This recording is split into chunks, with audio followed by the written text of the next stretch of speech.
Въведение към книгата Песен на песните. Цар Соломон написал тази поетична книга в Йерусалим. Тя била завършена след построяването на храма.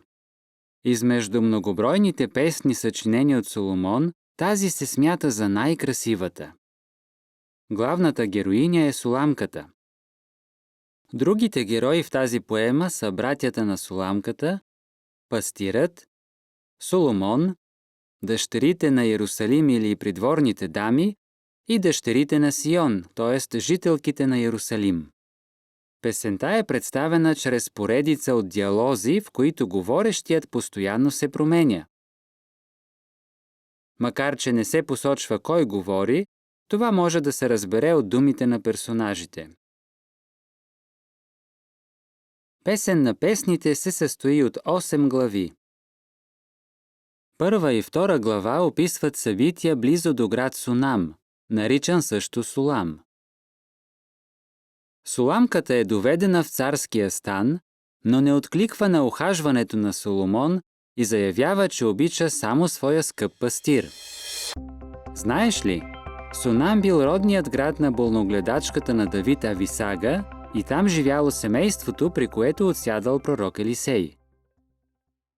3 до 8 глава описват събития в Йерусалим. Соломон се връща в своя дворец и взема Суламката със себе си с намерението да я впечатли.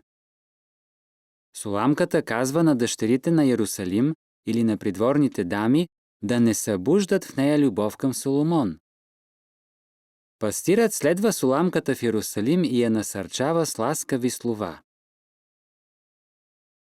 За да разберем поетичните изрази на любов, които може да звучат необичайно днес, трябва да помним, че те отразяват древната близкоизточна култура. Пастирът сравнява очите на Суламката с очите на гълъбица, косата й с стадо кози, а страните й с резенчета нар. Соломон отново я обсипва с комплименти, но тя продължава да го отблъсква. В 8 глава Суламката се прибира у дома.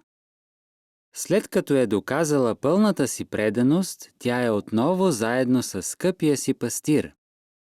Тяхната неугасваща любов е наречена пламъкът на Ях, защото Йехова е първоизточникът на истинската любов. Докато четеш тази книга, обърни внимание на целомъдрието на Суламката, на лоялността й към пастира и как истинската любов произлиза от Йехова, чието върховенство се основава на любовта.